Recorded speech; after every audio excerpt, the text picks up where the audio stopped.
गरीब साध साध सब नेक हैं, आप अपनी ठोरे, जो सतलोक ले जाएंगे वो साधु कोई और।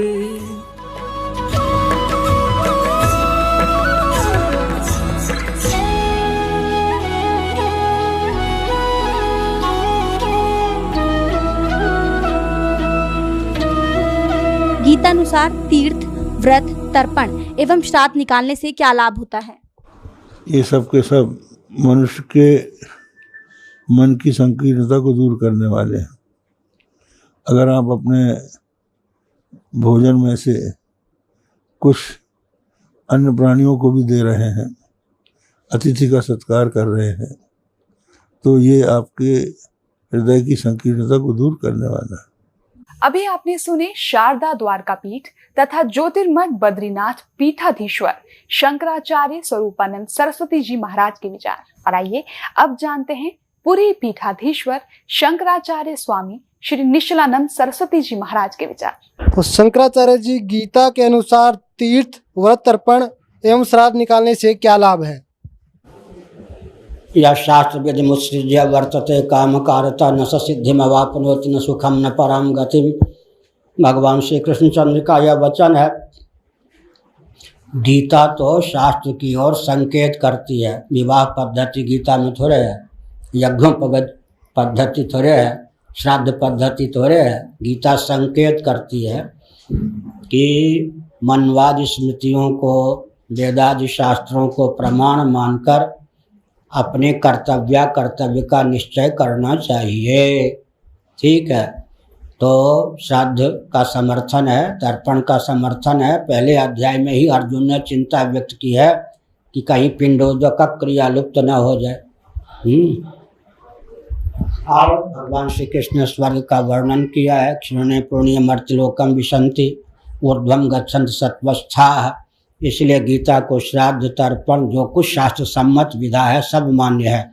गीता के नाम पर हम श्राद्ध, तर्पण इत्यादि का निराकरण नहीं कर सकते।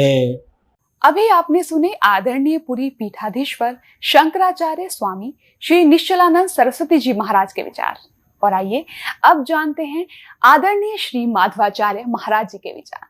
तीर्थ, व्रत, तर्पण एवं श्राद्ध निकालने से कोई लाभ है या फिर नहीं गीता के अनुसार? बहुत बड़ा लाभ है। तीर्थ करेंगे तो पाप क्षय होगा, तर्पण श्राद्ध करेंगे तो पितरों का उद्धार होगा, तो उससे लाभ है। अभी आपने सुने आदरणीय श्री माधवाचार्य महाराज के विचार। और आइए अब जानते हैं श्रृंगेरी पीठाधीश्वर श्री भारती तीर्थ जी महाराज के विचार। तीर्थ, व्रत, तर्पण एवं श्राद्ध निकालने से क्या लाभ है? वो तो शास्त्र के कहे गए कर्म हैं, इसलिए शास्त्रोक्त कर्मों का आचरण से मनुष्य को उत्तम गति प्राप्त होती है। अभी आपने सुने पवित्र हिंदू धर्म के आदरणीय सर्वशीर्ष शंकराचार्य के विचार। और आइए अब जानते हैं जगत गुरु तत्वदर्शी संत रामपाल जी महाराज के विचार।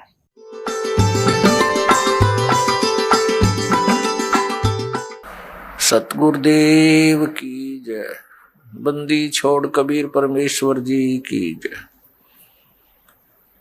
बंदी छोड़ गरीबदास जी महाराज जी की जय। स्वामी राम देवानंद जी गुरु महाराज जी की जय हो। गरीब नमो नमो सतपुरुष को नमस्कार। गुरु की नहीं सुर नर मुनि जन साधुओं संतों सर्वसदी नहीं।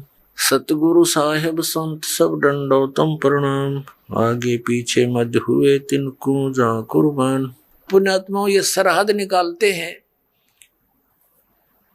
ये कहां से लिया इन्होंने ये जुगाड़? जबकि वेदों में मना है कि श्राद्ध नहीं निकालने चाहिए।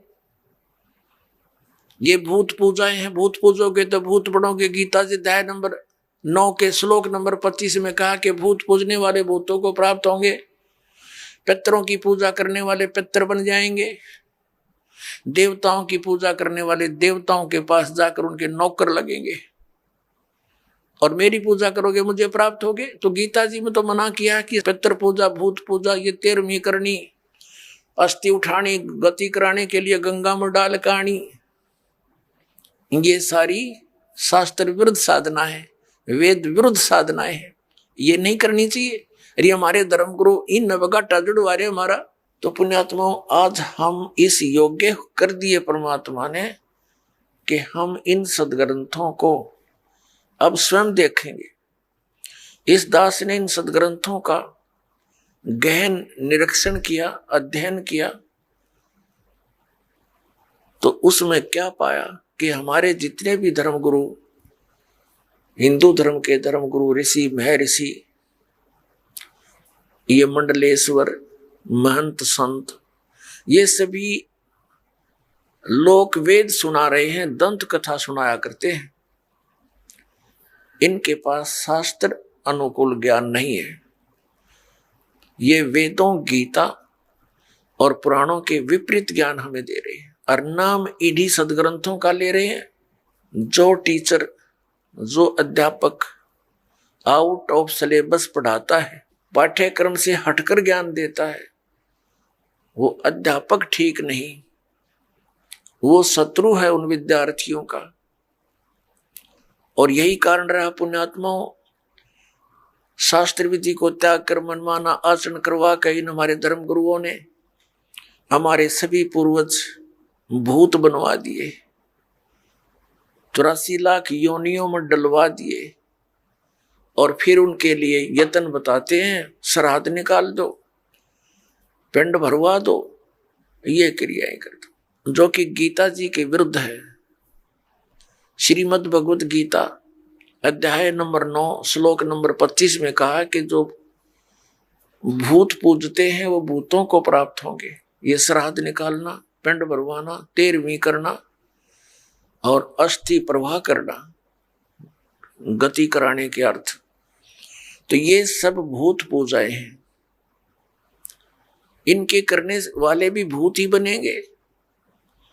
देवताओं की पूजा करने वाले देवताओं को प्राप्त होंगे, पितरों की पूजा करने वाले पितर बन जाएंगे। गीता ज्ञानदाता कहता है कि मेरी भक्ति करने वाला मुझे प्राप्त होगा। तो हमने भगवान की भक्ति त्याग कर ये भूत पूजा शुरू कर दी, श्राद्ध आदि निकालना, जिस कारण से हम शास्त्रीय विधि त्याग का मनमाना आचरण करते रहे और महान कष्ट को उठाते रहे। अब साधना करते हैं तो गलत करते हैं। क्या बताते हैं परमात्मा? प्रेत शिला पे जा विराजे, पितरों पिंड भराई, बोड़ श्राद्ध खान को आए, ये काग भये कल माही। परमात्मा कहते हैं प्रेत शिला पे जा विराजे, भूत बन गए भूत, ये गलत साधना करके, और फिर पितरों पिंड भराई, फिर पिंड भरवाए, और बोर श्राद्ध खान को आए, काग भये कल माही। पुण्यात्माओं, ये श्राद्ध निकालते हैं, ये कहां से लिया इन्होंने ये जुगाड़? जबकि वेदों में मना है कि श्राद्ध नहीं निकालने चाहिए। ये भूत पूजाएं हैं, भूत पूजोगे तो भूत बनोगे। गीता जी अध्याय नंबर 9 के श्लोक नंबर 25 में कहा कि भूत पूजने वाले भूतों को प्राप्त होंगे, पितरों की पूजा करने वाले पितर बन जाएंगे, देवताओं की पूजा करने वाले देवताओं के पास जाकर उनके नौकर लगेंगे, और मेरी पूजा करोगे मुझे प्राप्त होगे। तो गीता जी में तो मना किया कि पितर पूजा, भूत पूजा ये 13वीं करनी, अस्थि उठानी, गति कराने के लिए गंगा में डाल कानी, ये सारी शास्त्र विरुद्ध साधना है, वेद विरुद्ध साधनाएं है, ये नहीं करनी चाहिए। अरे हमारे धर्मगुरु इन नवगाटा जुड़वा रहे हमारा कि श्राद्ध निकालो, 13वीं करो। अपनात्मा परमात्मा कहा करते हैं, रे भोड़ी सी दुनिया सत्य गुरु बिन कैसे सरिया, रे भोड़ी सी दुनिया सत्य गुरु बिन कैसे सरिया। अपने लला के बाल उतरवावे, देख के चीना लग जइया। एक बुढ़िया लेकर जागी अपने पोते या पोती ने, कहाँ? गुड़गांव में आड़ी पे, अपने इष्ट धाम पर ले जाते हैं जहां पर भी, और वहां नाई बैठा होता है।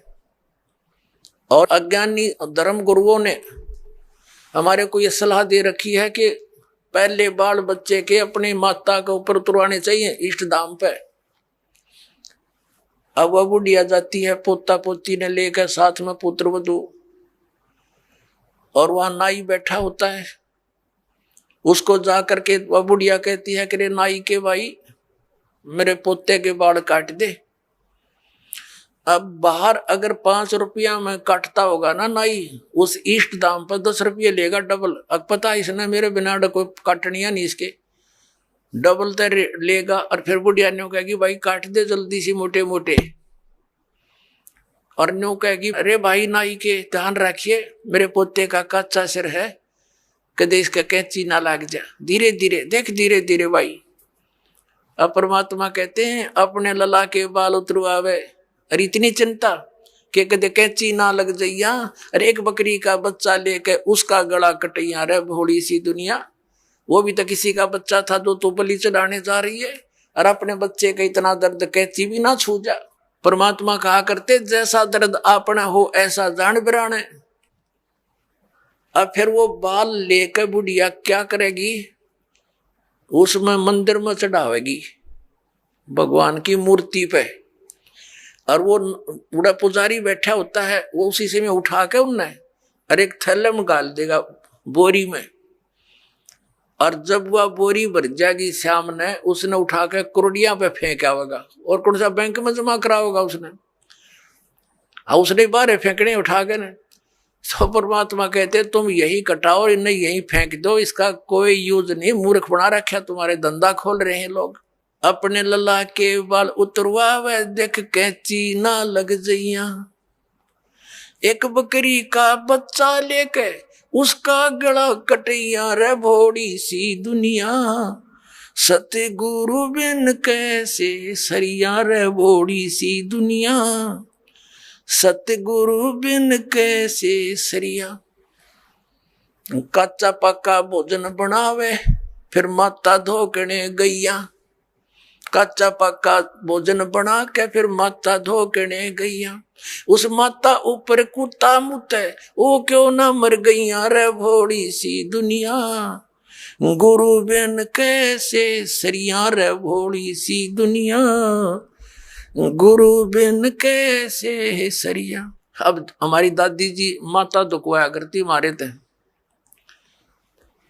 हमारी काकी ताइयों से माताओं से कहती ए पौधे मोटे मोटे गुड़ के वह रोट, और वो थोड़ी देर करती न धरदे न काची पाके, उन्हें पता था कुत्ता न खाने और कुर्सी माता उड़ा जिम्मेगी। और वहां एक माता इतने 2-2.5 फुट की उसकी हाइट, उसके महल की वह मंडी बना रखी होती है, और एक चबूतरा सा, वो बुढ़िया तो ऊपर चढ़ा कर वह तो डाल के उसका आगे परोठे पूड़े वापस नीचे उतरने से पहले 3-4 कुत्ते चढ़ जाएंगे उसके ऊपर। पहले तो उस माता के उस भोजन न खाएंगे और चलते समय उसकी चोटी में धार मार खाएंगे। अब परमात्मा न्यू कहा करते कि जय वह माता जिसने तो धोकन गई उसे प्रोटेक्शन की, क्योंकि पूजा तो न्यू कराना कुछ बचाव करे हमारा, उसके आप शर्मा कुत्ते मुत्ते तो वह तेरा बचाव क्या करेगी बुढ़िया। अब परमात्मा क्या बताया करते, आप पे लिपे आप पे पोते और आप पे बनावे ओई, और उस पर बुढ़िया फिर पोते मांगे। देख अकल कहां से खोई। एक वही माता देखी हमने पूजती, एक औरत क्या चित्र बना लेती थी दीवार पर, आप पे बनाती और फिर उसका अगर जोत जात ला के अर्नो कहे हे वही माता बहू का पोता दिए पुत्र दिए दूध पूत में खैर रखिए हैं, इसलिए तेरी पूजा करूं। परमात्मा कहे आप पे तो वह माता बनाई, आप पे लिपे आप पे पोता आप पे बनावे ओई, और उस पर बुढ़िया पोते मांगे। देखा कलकड़े तक खोई तरह के भैया। परमात्मा क्या याद दिलाते हैं कि जाटी पूजे पीपल पूजे और सिर तुलसा के हो और दूध पूत में खैर रखिए, न्यो पूजो हो तो जांडी पूजे और पीपल में पानी चढ़ावे और फिर तुलसी माता ने पूजे, और उनको किस लिए पूज रही हूं कि मेरे दूध पूत में खैर रखिए। बता अकल देखो हमारी, ये हमारे धर्म गुरुओं की गाइडलाइन थी हमारे को। ये ये शास्त्र विदिता का मनमान्य साधना करवा कर सारे भूत बनवा दिए। फिर क्या बताते हैं परमात्मा, जीवित बाप के लट्ठम लट्ठा और मुए गंग पुचैया, और जब आवे आसुज का महीना, और वो कौवा बाप बनैया रे बोड़ी सी दुनिया। सतगुरु बिन कैसे सरिया। जैसे जीवित बाप के साथ तो खेचा तानी रखे नकम्मी आत्मा है, और मरने के बाद फिर उसकी गति के लिए चलेंगे कहाँ से। देखो पुण्यात्माओं, ये हमारे धर्म गुरु कहाँ से गति कराने लगते हैं मृत्यु के उपरांत। पहले तो यूं कहेंगे इसकी अस्थि उठाओ और गंगा में प्रवाह कराओ, इसकी गति हो जाएगी।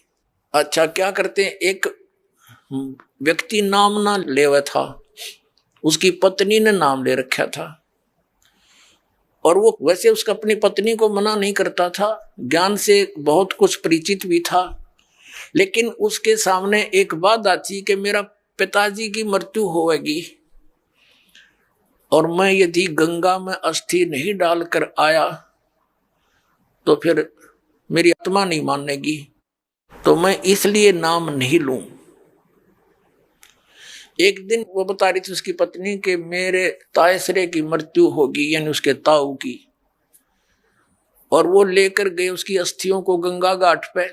वहां बैठे वो पांडे, और वहां इन्होंने अपने अक्षेत्र बांट रखे हैं कि ये मेरे अक्षेत्र का, ये मेरे अक्षेत्र का। जाते ही पूछ लेते कहाँ से आए जी, वो बता दिया जी ऐसे ऐसे सोनीपत से आए। अच्छा अच्छा, आज तुम हमारे हो, हमारे हो। वो पकड़ ले गए। तो वहां जाकर उसने देखा, खोल कर पिछला सारा इतिहास बता देते हैं। तो क्या बोले हुए न, बोले यजमान इब कद बहुत जन्म आए तेरा गजब भयो। अब उन्होंने कह रही थी कि वो बतावा था उसका पति के मेरा माथा ठंडक्या कि दुश्मन तेनों बाट देखा हम रोज मरा। इन्हों कहा इब कद बहुत जन्म आए गति करान। तो वो कहने लगा उसके बाद मेरा वहां से मन हट गया कि वो तो हमारी सारा दिन जो है ना ये कुशोण मनावे हैं,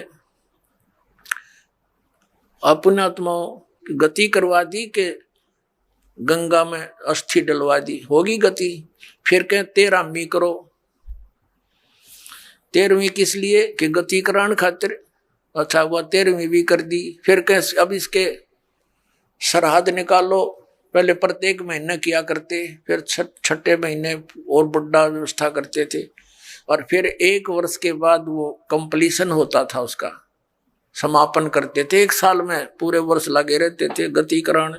और फिर क्या करते हैं, परमात्मा कहते हैं प्रेत शिला पैजा बिराजे पितरों पिंड भराई।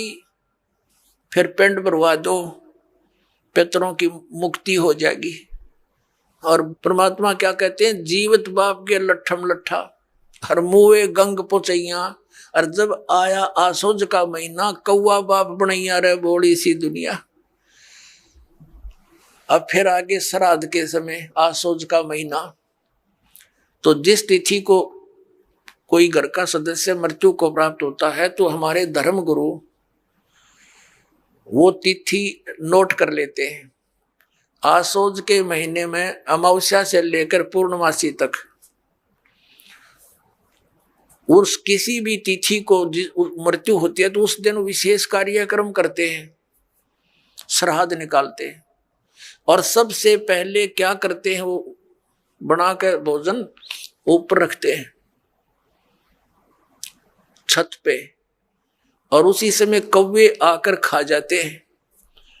तो वो क्या कहते हैं हमारे धर्मगुरु, देखो भोग लग गए तेरे पिताजी, हो सकता कौआ बन रहे हो।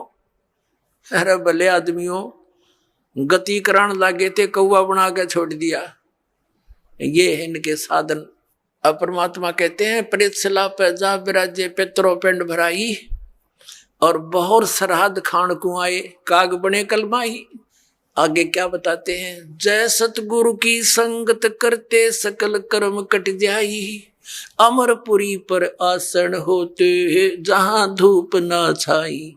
अब क्या बताते हैं, जय सतगुरु की संगत करते सतगुरु मिल जाते तो ये सारे कर्मों तो पीछा छूट जाता, ना श्राद्ध निकालने, ना भूत बनना, ना कौवे और पशु की योनियों में जाना। और फिर क्या होता, अमरपुरी पर, अमरपुरी जिस स्थान का कभी नाश ना हो, सतलोक सनातन परम धाम की प्राप्ति हो जा, जब सतगुरु मिल जा तो ये झंझट मिट जा सारे। और ये हमारे गुरुजी धर्म गुरु ने कहा श्राद्ध तो वैसे निकालना चाहिए, इन्हें तो हमारे कर्म बिगड़वाण का ठेका ले रखा था। पुण्यात्माओं, पवित्र हिंदू धर्म के जो सदग्रंथ हैं, पवित्र चारों वेद और पवित्र श्रीमद् भगवत गीता और पांचवा वेद जो परमात्मा कबीर जी की वाणी जो उनके मुख कमल से बोला गया, उसमें कंप्लीट ज्ञान है, सभी सदग्रंथों का सारांश है। वो तो इनके हाथ नहीं लगा क्योंकि संस्कृत के ज्ञाताओं ने वो तो रिजेक्ट कर रखा था। कबीर साहब की वाणी तो एक अशिक्षित की वाणी है, इस करके वो हमारे तक नहीं आने दिया। तो इनमें जो पुराण है, ये पुराण क्या चीज है? गीता और वेद, चारों वेदों का सारांश श्रीमद् भगवत गीता। लेकिन श्रीमद् भगवत गीता में कुछ अटकल युद्ध कराने के लिए इस काल भगवान ने लगाई है, वो अलग से दिखाई देती है। और जो वेदों से मेल खाता वो गीता जी का ज्ञान खरा है, बिल्कुल सत्य है। तो हमने, क्योंकि वो वेद ज्ञान गॉड गिवन है, परमात्मा का दिया हुआ है, तो हमने परमात्मा के आदेश का पालन करना है। और पुराण क्या है? ये ब्रह्मा जी द्वारा दिया गया ज्ञान, ब्रह्मा जी से सुना, फिर कुछ अन्य ऋषियों ने किसी और से सुना हुआ ज्ञान, वो सब खिचड़ी बना के पुराण बना दी। अब वेदों में इन श्राद्ध आदि कर्म कांड का निषेध है, और गीता जी में निषेध 9वें अध्याय के 25वें श्लोक में स्पष्ट किया है, भूत पूजने वाले भूत बनेंगे। ये देखिएगा, श्रीमद् भगवत गीता, गीता प्रेस गोरखपुर से प्रकाशित है, जयदयाल गोविंद का इसके अनुवादक है। ये है अध्याय नंबर 9, श्रीमद् भगवत गीता, श्लोक नंबर 25। देवताओं को पूजने वाले देवताओं को प्राप्त होंगे, पितरों को पूजने वाले पितरों को प्राप्त होते हैं, और भूतों को पूजने वाले भूतों को प्राप्त होते हैं, और मेरा पूजन करने वाले मुझको ही प्राप्त होते हैं। अब ये श्राद्ध कितना आगे फिर, अब आपको दिखाते हैं एक झलक पुराणों में क्या लिखा है। एक मार्कंडेय पुराण है। एक रुचि नाम के ब्राह्मण थे, ऋषि, और उसने वेदों को समझा पढ़ा कि मनुष्य जीवन, ये ज्ञानी आत्मा थे कि मनुष्य जीवन केवल मोक्ष प्राप्ति के लिए प्राप्त होता है। इसलिए उसने ना तो विवाह कराया, ब्रह्मचारी पद पर रहते हुए 40 वर्ष की उम्र हो गई थी, और अपना जंगल में वन में रहता था, कोई मकान झोंपड़ी भी नहीं डाल रखी थी, ये सोच करके मोक्ष प्राप्ति करानी है और ना क्या संग्रह करना है, 2 दिन का जीवन है। अब वो वेदों अनुसार साधना कर रहा था, रुचि ऋषि, और उसके जो पिताजी, दादाजी, परदादाजी, चौथा दादाजी वो मर चुके थे, वह भूत बन रहे थे, और वह भी ऋषि थे, ब्राह्मण थे, उनने भी ये कर्म कांड करे और करवाए थे, तो भूता बनेंगे वह। तो वो चारों दिखाई दिए और कहा, बेटा तूने विवाह क्यों नहीं करवाया? विवाह करवा के तुम हमारा श्राद्ध करता है और हमारी गति हो जाती। अब रुचि कहने लगा कि पितामहो, वेद में तो ये मना कर रखा है, ये श्राद्ध श्रुद्ध निकालना, ये कर्म कांड करना, ये तो मूर्खों का मार्ग है। और वो पितर भी कहते हैं, बेटा है तो ऐसा ही, इसमें कोई संदेह नहीं, मिथ्या नहीं है, सच्चाई है। लेकिन हमारा क्या होगा? अब तुम बाढ़ में जाओ, थारा क्या होगा? आप मरे, अरे पुत्र और मरवाने के लिए तैयार करे। या देखो मार्कंडेय पुराण, ये गीता प्रेस गोरखपुर से प्रकाशित है, ये गीता प्रेस गोरखपुर से प्रकाशित है। ये 242 पृष्ठ पे संक्षिप्त मार्कंडेय पुराण, रोच्य मुनि की उत्पत्ति कथा। मार्कंडेय जी कहते हैं कि ब्राह्मण, पूर्व काल की बात है, प्रजापति रुचि ममता और अहंकार से रहित इस पृथ्वी पर विचरते थे। उन्हें किसी से भय नहीं था, वे बहुत कम सोते थे। उन्होंने न तो अग्नि की स्थापना की थी, न अपने लिए घर ही बना रखा था। वे एक बार भोजन करते और बिना आश्रम के ही रहते थे। उन्हें सब प्रकार की आसक्तियों से रहित एवं मुनिवर्ती में रहते देख उनके पितरों ने उनसे कहा, ये देखिए ये चारों आगे भूत बन रहे, ये देखो ये रुचि ऋषि है, ये इनके पहले बने हुए वो पंडित जी सारे भूत भूत पूज का भूत बन गए। अब ये दिख गए इसने सारे इकट्ठे। पितर बोले, बेटा विवाह स्वर्ग और अपवर्ग का हेतु होने के कारण एक पुण्यमय कार्य है। ये तो इन पितरों के वचन हैं, ये तो पितरों के वचन है जो अपनी सलाह दे रहे हैं। अब देखना, उसे तुमने क्यों नहीं किया?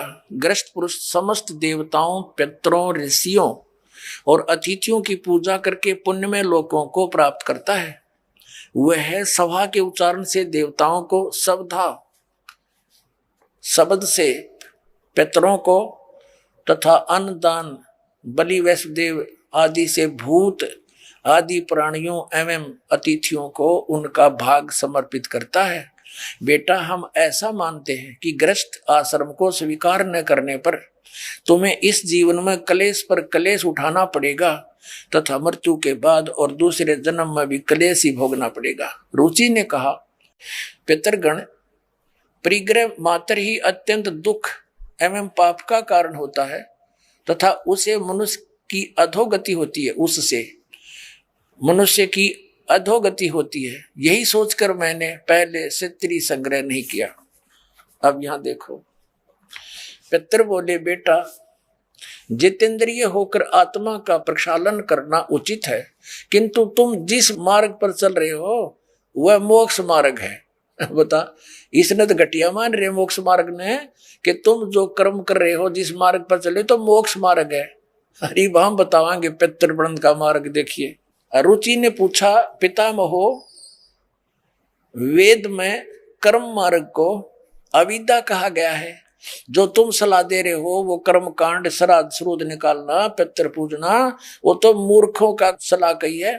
फिर क्यों आप लोग मुझे उस मार्ग में लगाते हैं?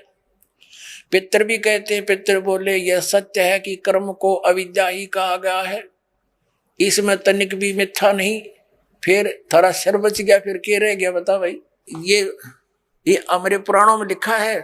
अब इस बात को पितर भी मानते हैं कि आप जो साधना करें तो मोक्ष मार्ग है, और आप फिर उसको सलाह दे रहे हैं भूत पूज, श्राद्ध निकाल, ब्याह करवा, अरे यो नरक मार्ग है। और आप भी मानते हैं कि आप जो मार्ग अपना रहे हो तो मोक्ष मार्ग है। और रुचि कहता है वेद के अंदर तो इसको अविद्या मूर्खों की साधना बताइए, तो पितर भूत पूजना, श्राद्ध निकालना, हर पितर स्वीकार भी कर रहे हैं, कहा ऐसा ही है, इसमें कोई मिथ्या नहीं। फिर ये बकवाद घट रहा है कि अगर ऐसा कर लो, पितर ऐसा कर देते हैं, पितर पुत्र दे देते हैं, टट्टू दे देते हैं, आपा भूखे मरे, बतावे हम मूर्ख बना रखा है। एक थोड़ी सी झलक दिखाते हैं आपको इसी मार्कंडेय पुराण में। इन कहां से ले रखे ये श्राद्धा के सिलसिले। एक मंदालसा नाम की औरत थी, उसने अपने पुत्र को शिक्षा दी और वह ये ले रहे हैं। देख, मार्कंडेय पुराण के अंदर है, यही आपको सुना रहे हैं। ये काशी पृष्ठ से थोड़ा सा लेंगे। मंदालसा बोली महाराज, ये मंदालसा ज्ञान देती हुई आ रही है। ये 82 पृष्ठ पे संक्षिप्त मार्कंडेय पुराण, यहां देखिए। अब ये क्या सलाह दे रही है कि जो पितर देवलोक में है और जो त्रिक योनियों में ये पशु पक्षी बने हुए हैं, और जो मनुष्य योनियों में एवं भूत वर्ग में स्थित हैं, भूत बन रहे हैं, और वे पुण्यात्मा हो या पापात्मा, जब भूख प्यास से विकल होते हैं तो वे अपने कर्मों में लगा हुआ मनुष्य पिंड दान तथा जल दान के द्वारा उन्हें तृप्त करता है। इसी तरह वह देवताओं और अतिथियों को भी संतुष्ट रखता है। देवता, मनुष्य, पितर, भूत, प्रेत, गुहक, पक्षी, कृमि और कीट आदि भी मनुष्यों से ही जीविका चलाते हैं। अब ये क्या बता रही है कि चाहे तो वो जो पितर देवलोक में है, जो त्रिक योनिया में पड़े हैं, और जो मनुष्य योनियों में यानी भूतादि पितर पैतर बन रहे हैं, वे पुण्यात्मा हो या पापात्मा, सब भूखे प्यासे मरते रहते हैं। तो वो टट्टू देवलोक में हुए, भूखे मरते प्यासे मरे। अब क्या बताते हैं आगे, ये देखिएगा संक्षिप्त मार्कंडेय पुराण 92वें पृष्ठ पे। इनमें से जो नरक में निवास करते हैं, जो पशु पक्षी की योनियों में पड़े हैं तथा जो भूत प्रेत आदि के रूप में सतीत हैं, उन सब को विधि पूर्वक श्राद्ध करने वाला यजमान तृप्त करता है। कैसे करता, सुनो। मनुष्य पृथ्वी पर जो अन्न बिखेरते हैं, उनसे पिशाच योनि में पड़े पितरों की तृप्ति होती है, जो जमीन पर दाने डाल देते हैं। बेटा, स्नान के वस्त्र से जो जल पृथ्वी पर टपकता है, उससे वृक्ष योनि में पड़े हुए पितर तृप्त होते हैं। जो रूख वृक्ष बन गए, उन नन्हों का ना का जो वस्त्र ने छोड़ दिए ना, वो वृक्ष योनि में पड़े हुए तृप्त हो जाएंगे। अरे भले आदमियों, एक बार क्या था, परमात्मा कबीर जी काशी में गंगा घाट पर चले गए। गंगा का एक घाट बना हुआ है, वहां पर ये ब्राह्मण लोग सूर्य को, यानी ऐसे सूर्य की तरफ मुंह करके गंगा से जल उठावें और वहीं डाल दें। कबीर साहब बढ़कर उसमें गंगा में घुटनों पानी में और ऐसे नौकरन लगे, गंगा के जल को पटरी पर फेंक रहे पूरी स्पीड तक। अब वो सारे पंडित जी अपना काम छोड़ के कबीर साहब की ओर देखने लगे। कहने लगे, वो कबीर ये क्या कर रहा तू? कबीर जी बोले, आप क्या कर रहे हो? मैंने ना पूछा, तुम क्यों पूछ रहे हो मेरे से? पहले आप बताओ आप क्या कर रहे हो? कि हम अपने पितरों को स्वर्ग में जल भेज रहे हैं। ये हम यहाँ जल डाल रहे हैं ना, ऐसे मंत्र बोलकर, ऐसे सूर्य की तरफ मुँह करके, ये वहां स्वर्ग में हमारे भूखे प्यासे पितरों को जल प्राप्त होगा। परमात्मा बोला, मैंने एक बगीची लगा रखी अपनी झोपड़ी के आगे, और मैं उस झोपड़ी को उस बगीची को सींच रहा हूं। फिर मंड के करड़े हो गए। तो वो कहने लगे, रे भोले आदमी, इतनी दूर कैसे जाएगा जल? ये तो यहीं पड़ा है। वो तेरी झोपड़ी के आगे बगीची जो छोटी सी लगा रखी, वो कैसे सिंचाई होगी इससे? कि 1 लाखों किलोमीटर दूर, मील दूर तुम्हारे पितरों को स्वर्ग में ये पानी मिल सकता है, तो ये 2 किलोमीटर पर क्या दिक्कत आएगी इसको?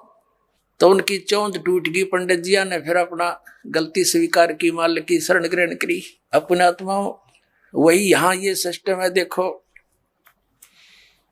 अब देखो इनके आगे फिर मार्कंडेय पुराण हम पढ़ रहे हैं 92 पृष्ठ पे, 92 पे।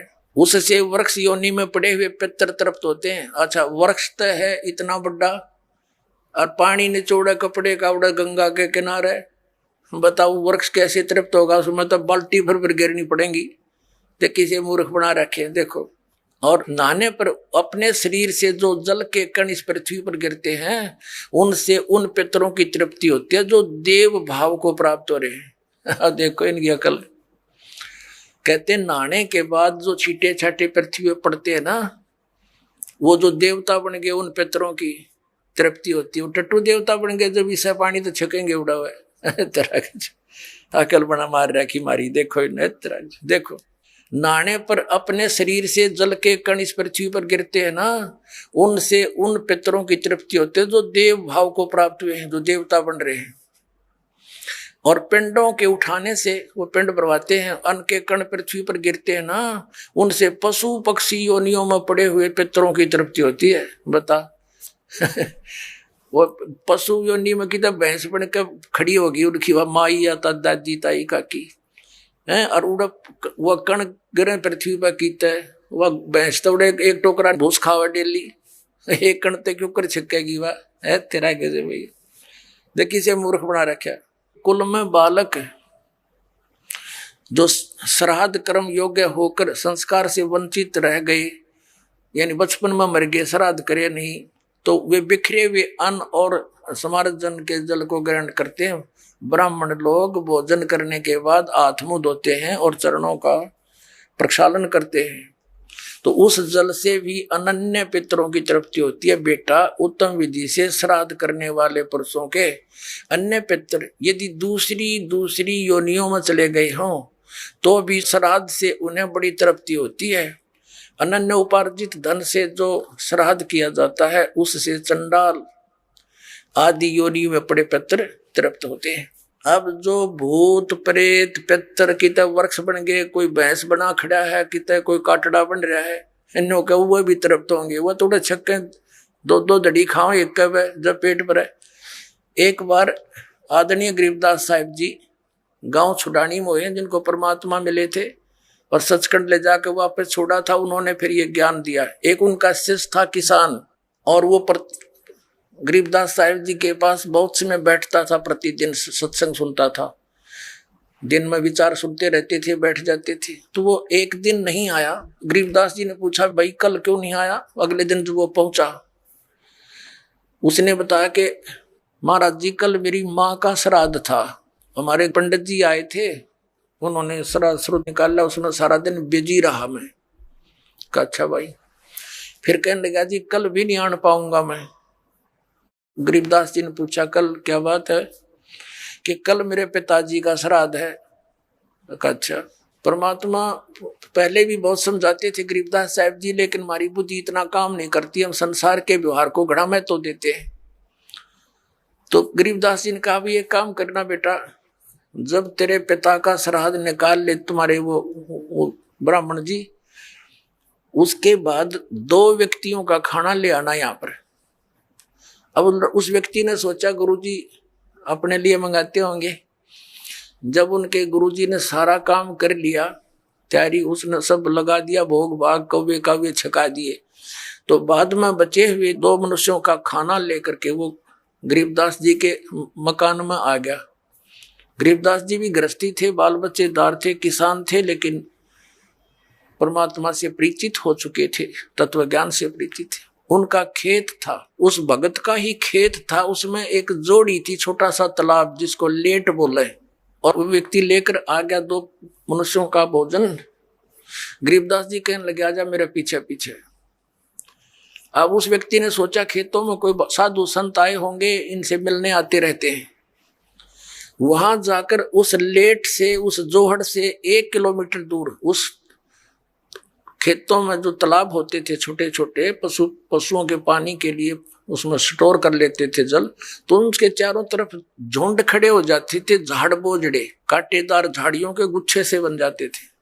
उससे 200 फुट दूरी पर बैठ के गरीबदास जी भी वो लड़का व्यक्ति बैठा लिया, और वहां कहा, आवाज लगाई उसकी माता और पिता का नाम लेकर, और उनसे कहा कि आ जाओ तुम्हारा पुत्र भोजन लाया।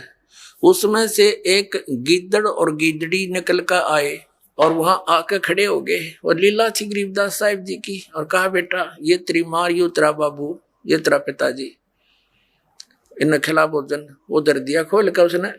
अब वो छक गए दोनों, 1 मिनट खा गए फटाफट और खा कर भाग गए। अब गरीबदास जी बोले कि तुम्हारे गुरुजी क्या कह रहे थे कि 1 दिन के भोजन खिलाने से और 1 वर्ष तक तुम्हारे पिताजी पितर जो जिस भी योनि में है वो तृप्त रहेंगे। अखा जी ऐसे कह रहे थे, ये दोनों भूखे मरे थे, देखा गए सारे ने, और भोगते ला के आए हो तुम्हें। अखा जी उस दिन पीछे कान पकड़ दिया कि जी बाढ़ में जाओ, या ये तो बकवास है सारी, तो छोड़ दी सारी वो लोकवेद और दंत कथा, मनमाना आचरण उस प्यारी आत्मा ने। तो पुण्यात्माओं, परमात्मा कहा करते थे कि तुम 1 दिन तो आहार करा देते हो, मान लीजिए तुम्हारी बात बड़ी करें, और तुम्हारे पिताजी या माताजी जब जीवित थे दिन में 2-2 बार तो पक्का रोटी खाते थे। अरे 300 तुम कहो 1 दिन के खाने से 364 दिन कोई जरूरत नहीं, ये कोई संभव बात है तुम्हारी? 1 दिन तुमने भोग लगा दिया, 364 दिन क्या खाएंगे वो? मान लीजिए तुम्हारे पिता काग बन गए, कौवे, तो रोज भोग ला दो उनका, 2 रोटी तोड़ के ऊपर रोज फेंक दो ताकि उनका पेट भरा रहे। तो 1 दिन ये फंड करने से कोई फायदा नहीं। कहने का भाव यह है कि वो तो जो बन चुके। अब पुण्यात्माओं, जब हम सत भक्ति करेंगे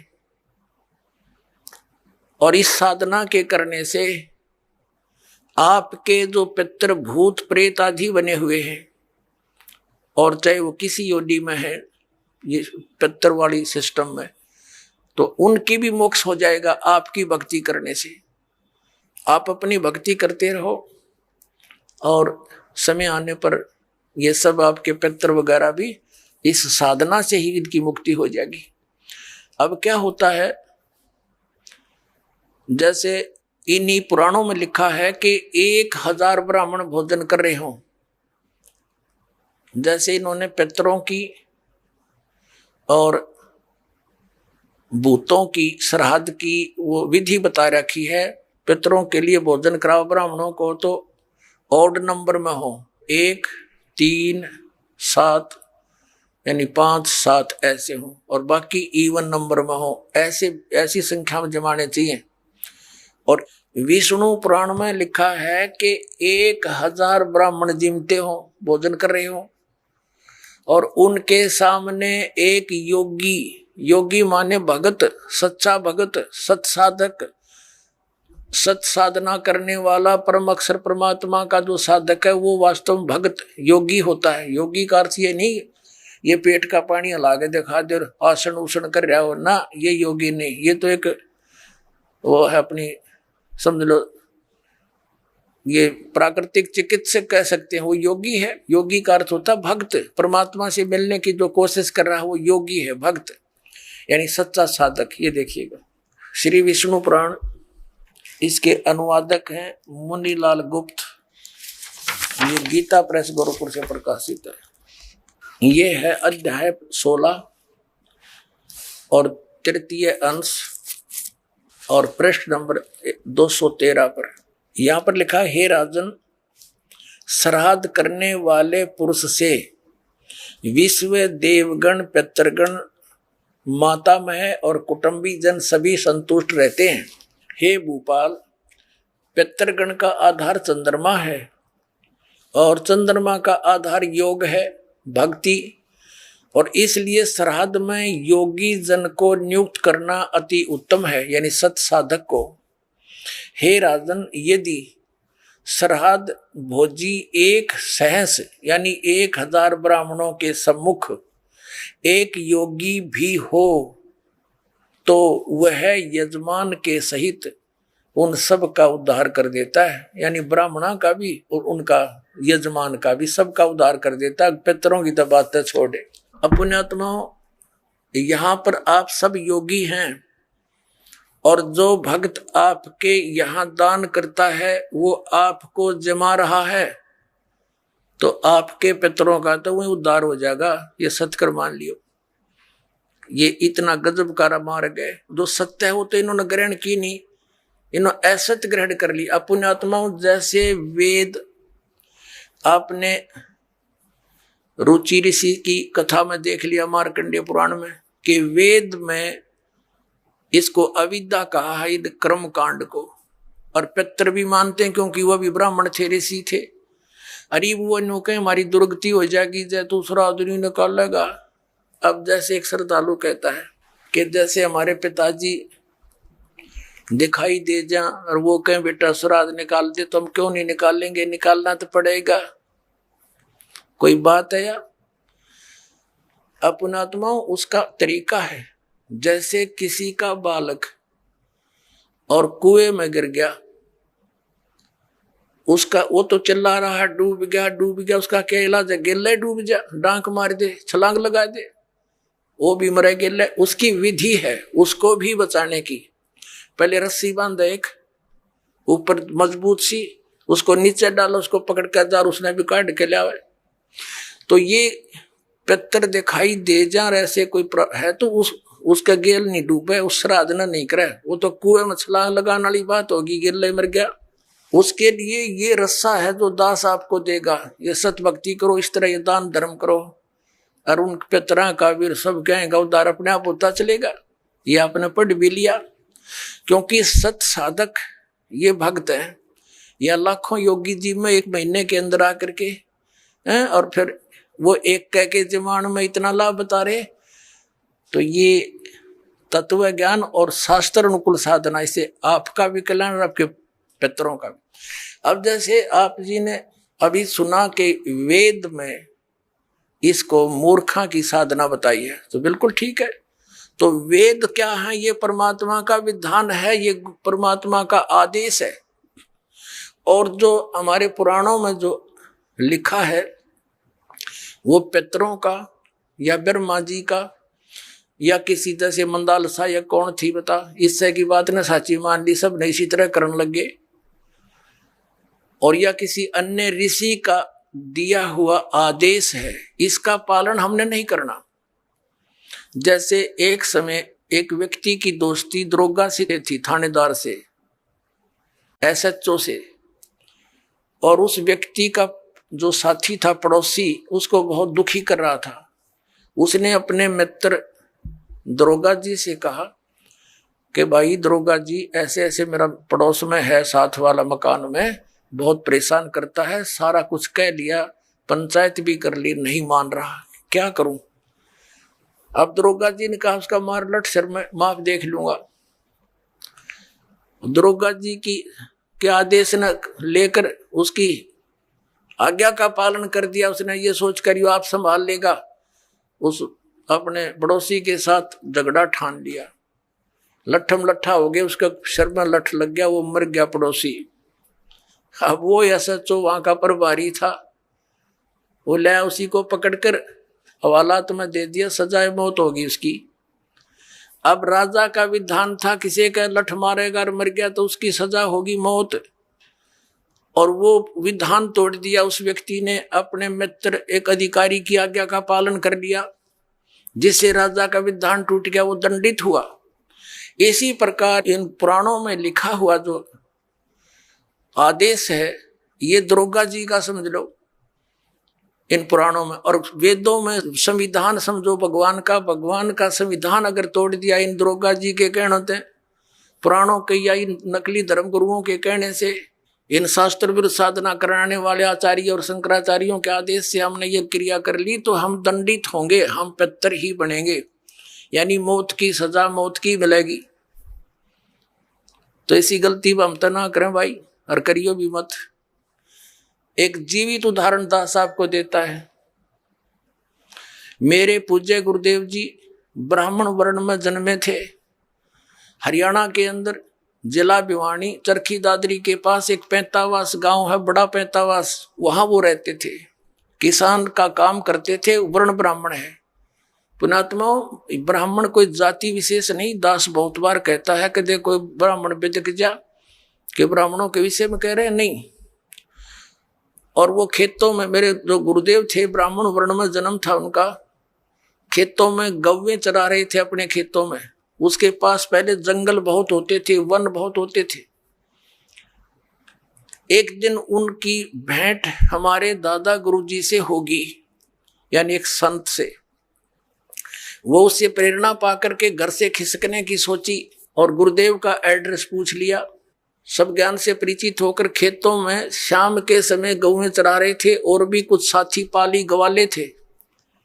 तो उनको ये कहकर के मैं फ्रेश होकर आता हूं, मैं देर हो जा तो तुम पशुओं ले चलना, मैं आप आ जाऊंगा। वो जंगल में चले गए गहरे। पालियों ने वो अपने गौएं गांव में ले आए।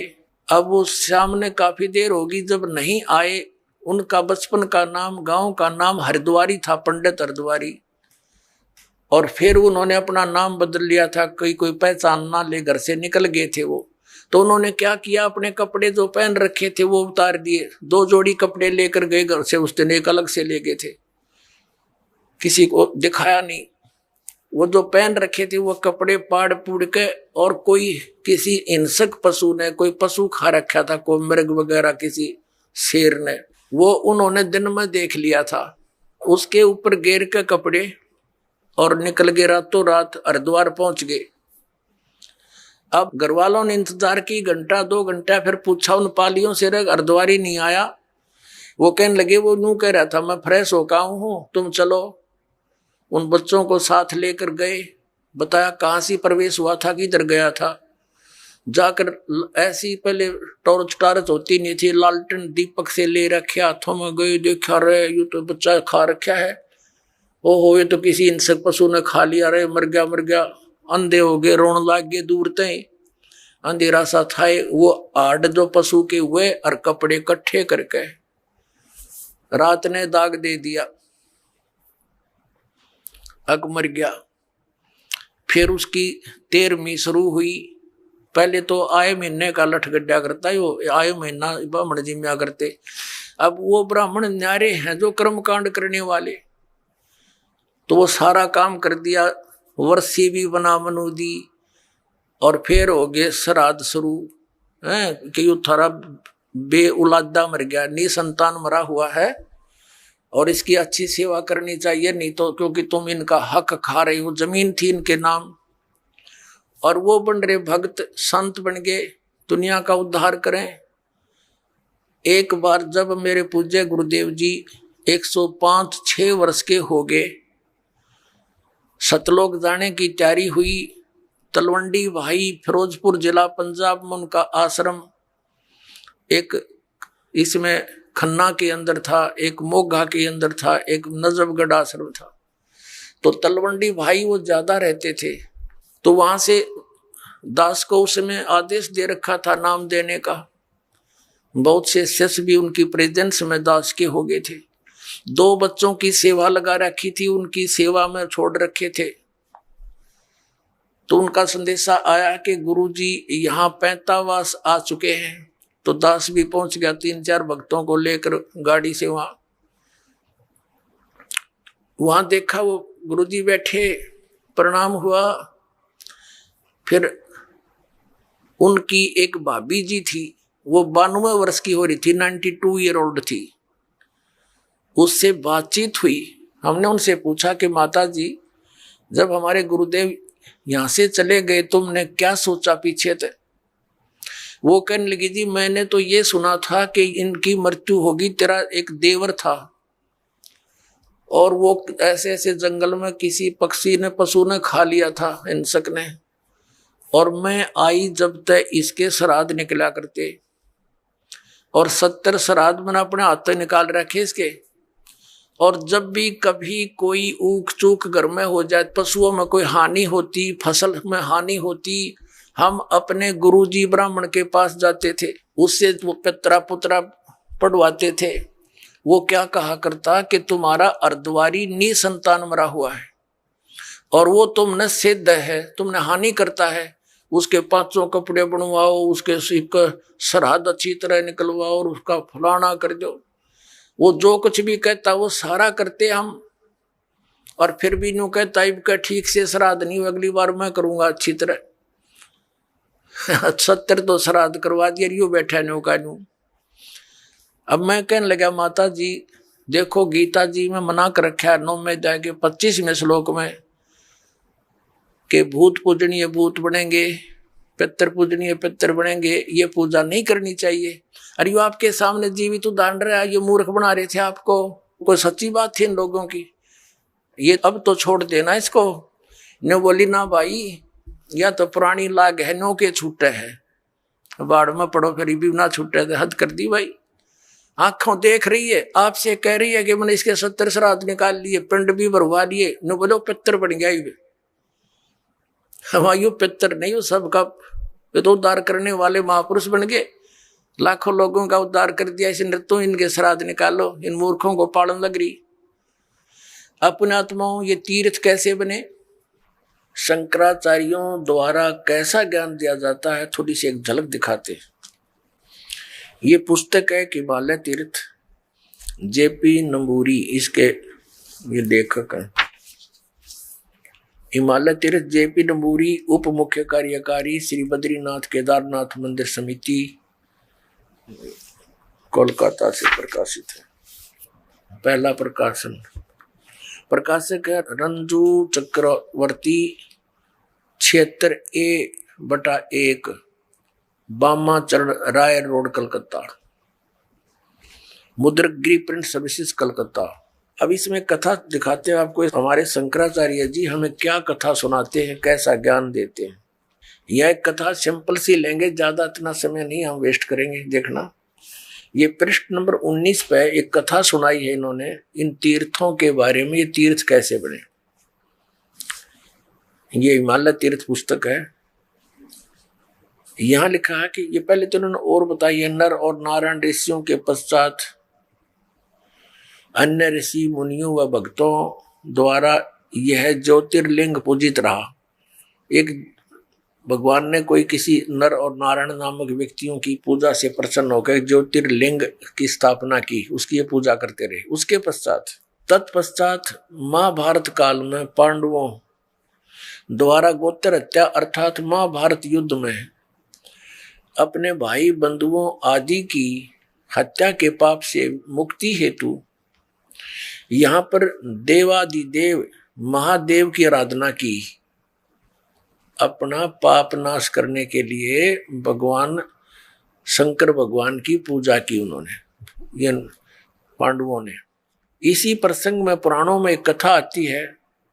भगवान वेद व्यास जी की आज्ञा से पांडव केदार क्षेत्र में गए। भगवान महिष यानी भैंस का रूप धारण कर केदार अंचल में विचरण करने लगे। भगवान शंकर ने भैंस का रूप धारण किया और उस केदार अंचल में यानी उस क्षेत्र में घूमने लगे भैंस बनकर। और भीम ने भगवान शिव को मायावी महिषी के रूप में पहचान लिया।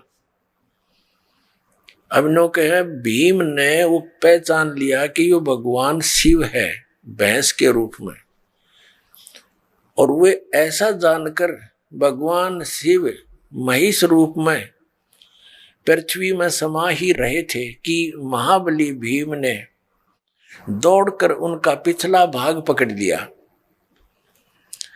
पांडवों की भक्ति एवं विश्वास को देखकर भगवान शिव ने उन्हें साक्षात दर्शन दिए। गुरु हत्या पाप के फल स्वरूप प्रायश्चित के रूप में भीम द्वारा पकड़े गए पृष्ठ भाग की पूजा अर्चना का आदेश देकर वहीं अंतर्ध्यान हो गए। पृष्ठ माने पिछला हिस्सा, भैंस का पिछला, मैं बताऊंगा आपको डिटेल से। पृष्ठ भाग ने शिला का रूप धारण किया, पत्थर बन गया फिर पिछला हिस्सा। अब ये क्या कहना चाहते हैं कि जब इन पांडवों को श्री कृष्ण जी ने आदेश दे दिया था कि तुम्हारे ऊपर एक भयंकर पाप है, जो महाभारत में तुमने बंधुघात किया, गुरुजन मार दिए, कितना अत्याचार किया, इसके मोक्ष के लिए तुम हिमालय में जाओ और वहां तपस्या करो अंतिम श्वास तक। तो क्या कहना चाह रहे हैं ये लेखक कि पांडव वहां पर अपना वो भक्ति कर रहे थे, तपस्या कर रहे थे, साधना कर रहे थे। भगवान शिव आगे वहां पर भैंस रूप धारण करके अन्यों के भीम ने पहचान लिए और भीम दौड़ा तो भगवान शंकर समझ गए उसको, इस कारण से वो पृथ्वी में समान लग गए और फिर केवल पृष्ठ भाग यानी पिछला हिस्सा शेष रह रहा था पृथ्वी में। जानते महाबली भीम ने पकड़ कर डांट लिया कसूती तरह, और वो फिर इतना बार रह गया, फिर वो पत्थर का बन गया। और कहते भगवान शिव वहां प्रकट हो गए। ये काल का छल है सारा, ये शिव रूप में प्रकट हो गया और उनको कह दिया कि तुम बस इसकी पूजा करो भैंस के पिछले हिस्से की, और टट्टी गोबर के स्थान की भीम पूजा करने ला दिए और वो बन गया तीर्थ स्थान। वो टट्टी पेशाब के पोर्शन का कहे तुम इसकी पूजा करो और वो तीर्थ बन गया हमारा। क्या देखिए फिर पढ़िए, ये समझ में आओगा। भगवान वेद व्यास की आज्ञा से पांडव केदार क्षेत्र में आए। भगवान महिष यानी भैंस का रूप धारण कर केदार अंचल में विचरण करने लगे। भीम ने भगवान शिव की मायावी महिष के रूप में पहचान लिया, शिव को भैंस के रूप में पहचान लिया। वह ऐसा जानकर भगवान शिव महेश रूप में पृथ्वी में समा ही रहे थे कि महाबली भीम ने दौड़कर उनका पिछला भाग पकड़ लिया। पांडवों की भक्ति व एवं विश्वास को देखकर भगवान शिव ने उन्हें साक्षात दर्शन दिए और फिर गोत्र हत्यार गुरु हत्यार ये के फल स्वरूप प्रायश्चित के रूप में भीम द्वारा पकड़े गए पृष्ठ भाग यानी पिछले हिस्से को की पूजा अर्चना का आदेश देकर वही अंतर्ध्यान हो गए। पृष्ठ भाग ने शिला का रूप धारण कर लिया, पत्थर बन गया वो पिछला हिस्सा, तो पांडवों द्वारा पूजित हुआ। पांडव लागे उसने टट्टी पेशाब के पोर्शन ने पूजन। ये भगवान, ये थे हमारे शंकराचार्य जी का ज्ञान। ये देखो, ये काल का जाल है सारा। आगे फिर जो भैंस रूप में भगवान शिव थे, कहते हैं वो पृथ्वी में समा गए, समाने लगे तो पिछला हिस्सा तो भीम ने पकड़ लिया, वो उड़े डट गया। अब आगे कौन कौन से पैर कहाँ गए, मुंह कित निकला जाकर उसका, ये देखियो। ये 19 पृष्ठ पे पढ़ रहे हैं हिमालय तीर्थ के। यहाँ आ गया पृष्ठ भाग जो है, निशिला का रूप धारण कर लिया और पांडवों द्वारा पूजित हुआ। पांडव उसकी पूजा करने लगे, फिर पूछ की, और तब से आज तक पूजित है। आज तक उससे की पूजा पर लग रहे हैं भक्त। महिष का अगर भाग नेपाल में जाकर प्रकट हुआ और जो पशुपति नाथ के नाम से विख्यात हुआ। अरे वाह देवताओं, कहते हैं उस भैंस का अगला मुंह सिर उड़ा निकला जाके कहा, नेपाल में। महेश का अगर भाग यानी अगला हिस्सा, मुंह सिर, नेपाल में जाकर प्रकट हुआ, जो पशुपति नाथ के नाम से विख्यात हुआ। अब वहां पशुपति नाथ के नाम से मंदिर बन गया, लोग वहां पूजन लगे। ये इन हमारे शंकराचार्यों द्वारा दिया गए ज्ञान पर आधारित पुण्यात्मा वो साधना कर रहे हैं। महिष के अन्य 4 भाग कर्म से तुंगनाथ में बाहु, रुद्रनाथ में मुख, मद महेश्वर में नाभि और कल्पेश्वर में जटा। इस प्रकार केदारनाथ को छोड़कर महिष रूपी भगवान शंकर के अन्य 4 भाग केदार क्षेत्र में प्रतिष्ठित हुए। केदारनाथ सहित ये स्थान पंच केदार नाम से विख्यात है। अब देखो, नेपाल में पहुंच गया अग्रभाग, महिष का अग्रभाग नेपाल में अगला हिस्सा, और बाकी ये सारे भारत में रह गए। और वो नेपाल में जो पशुपति नाथ की पूजा होती है, वह ऐसे इनके बनाए हुए ये अपना विधान है। देखो पुण्यात्माओं, हमने वो साधना करनी है जो हमारे पवित्र वेदों और पवित्र गीता में लिखी है। हम ये नहीं कहते कि ऐसा ना हुआ होगा। भक्ति मार्ग में कोई भी चीज असंभव नहीं होती, क्योंकि ये काल भगवान 1000 कला का भगवान है, सहस्र कला का और सहस्र भुजा का। तो ये भी बहुत प्रबल है, बहुत शक्ति युक्त है, सिद्धियां हैं इसके अंदर। ये कुछ भी कर सकता है इस प्रकार के भ्रमित करने के लिए। तो हम ये नहीं कहते कि ऐसा नहीं हुआ होगा, ये फिर ये तो यादगार रहेगी। हमने पूजा वही करनी है जो हमारे सदग्रंथ बताते हैं। तो पुण्यात्माओं, परमात्मा कहा करते, पर भी लेन जात है दुनिया, हमरा ज्ञान किने न सुनिया। अब पुण्यात्माओं, ये तीर्थ कैसे बने? अब जैसे अमरनाथ धाम है, ये कैसे बना? पार्वती माता को भगवान शंकर जी ने उस स्थान पर एक सूखे वृक्ष के नीचे एकांत स्थान देखकर ये मंत्र दिया था। प्रथम मंत्र जो दास आपको देता है, इसको मोक्ष मंत्र बोलते हैं। ये जितना मोक्ष कर सकता है। तो पार्वती जी को जहां वो उपदेश प्राप्त हुआ, शंकर भगवान ने वो मंत्र उनको दिया, ये अमर मंत्र। तो उनके लिए, उस पार्वती माता के लिए वो अमर धाम है, आप और हमारे लिए नहीं। अब जैसे ये तीर्थ और ये अमर धाम कैसे, जैसे आप जिसको यहाँ बरवाला में ये मंत्र मिला, उसके लिए तो ये बरवाला है अमर धाम, और यहाँ बरवाला में ये दास हो नहीं, और यहाँ कोई भी नहीं हो, और यू खाली पड़ा हुआ आश्रम। अब जैसे किसी ने क्रोथा आश्रम में नाम लिया था, उसके लिए क्रोथा है अमरनाथ। अब वहां कोई भी को नहीं, ये दास यहाँ पर बैठा तो उस क्रोथा में माथा टेकने तला बना हुआ है। ये तो इस दास के वचन यहाँ सुनेंगे, सत्संग सुनेंगे, आशीर्वाद पाओगे तो यही लाभ होगा उसे। तो अमर धाम जो है वो एक आदरणीय स्मारक तो है कि यहाँ पर ऐसी घटना घटी थी लेकिन आपके लिए वहां जाने से कोई लाभ नहीं होगा। आपको तो वैसा ही संत खोजना पड़ेगा जिसके पास वो अमर मंत्र हो, और वो अमर मंत्र आपको चाहे बरवाड़ा की गली में मिल जाए दास, और वहां उपदेश प्राप्त हो गया तो वही आपके लिए अमरनाथ है। उस मंत्र से मोक्ष होगा, उस स्थान से नहीं। अपने आत्मा जैसे तीर्थ कैसे बने, इसमें बहुत से प्रमाण है कि एक ऋषि था, उसने वहां बैठकर साधना की और उसने मोक्ष प्राप्त किया। अपने आत्मा जैसे एक हमाम दस्ता होता है सामग्री कुटन का, दवाई दुई कुटन का, लोहे का मुसल सा वो 1.5 फुट का, और 2 फुट का, वो 1.5 फुट का, 1 फुट का ऊंचा, 9 इंच चौड़ा होता है। वो किसी का पड़ोसी ने मांग लिया और उसने उसमें कुछ सामग्री गुट्टी अवन की, और वो वापस दे गया मांझ धो के कति साफ करके, उनको लौटा गया जिसका था। उनको रात्रि के समय जब वो सोने लगे तो महक आ रही थी। उन्होंने देखा ये महक कहाँ से आ रही है, देखते देखते देखा ये तो इस हमाम दस्ते में से आ रही है। तो उन्हें देखा हो इसको तो पड़ोसी ले गया था मांग के, उसने कोई सामग्री कूटी है। अपने आत्मा उसने सारी सामग्री निकाल ली, कति साफ करके वापस लौटा दिया, और फिर भी महक आ रही है। वो सामग्री जो उसमें कुटी थी वो अलग वस्तु है, तो वो महक जो उसके अंदर आवे थी थोड़ी बहुत अमाम दस्ते में 1 दिन के बाद खत्म होगी।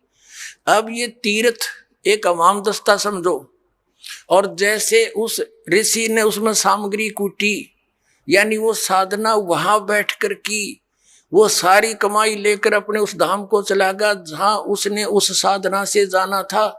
वो तीर्थ तो एक अमाम दस्ता है। उड़े 1-2 महीने 1-2 साल उसमें महक सी आवे, क्योंकि जहां संत ने साधना की होती है कुछ देर राहत मिलती है, लेकिन वो सामग्री वाला काम नहीं हो सकता। अब जैसे वो इतनी सामग्री कूटनी पड़ेगी उसमें महक अच्छी रोज लेने के लिए, यानी सत्य साधना आप कहीं बैठकर कर लो जैसे उस ऋषि ने की। आप अपने घर पे करोगे आपके लिए वो तीर्थ आपका घर है, ना कि वो स्थान जहां पर किसी अन्य ने साधना की। वहां देखने जाने से हमें क्या लाभ होगा। जैसे ये दास पहले नगर नगर में सत्संग करने लगा, तो जहां किसी ने सत्संग सुना, उपदेश ले लिया, और वहां हम भट्ठी बना करके खीर बनाते, हलवा बनाते, सब्जी बनाते थे, और वहां से हम अगले शहर में चले गए, और फिर कोई व्यक्ति ये बताने किसी को साथ लेकर जावे कि देखो यहाँ रामपाल का सत्संग हुआ था, यहाँ खीर बनी थी, यहाँ हलवा बना था, यहाँ बैठकर खावे थे। बुआ ना तो रामपाल वहां पर ना, वहां पर खीर ना हलवा, वो तो सूखी भट्ठी दिखानी है। हलवा और रामपाल जहाँ मिलेगा उड़े माल मिलेगा भाई। इसी प्रकार समझ लो इन तीर्थों और व्रतों को। तो ये सतलोक आश्रम आपके लिए उन सब धामों और तीर्थों का काम करेगा। यहाँ आओ, अपना कल्याण करवाओ।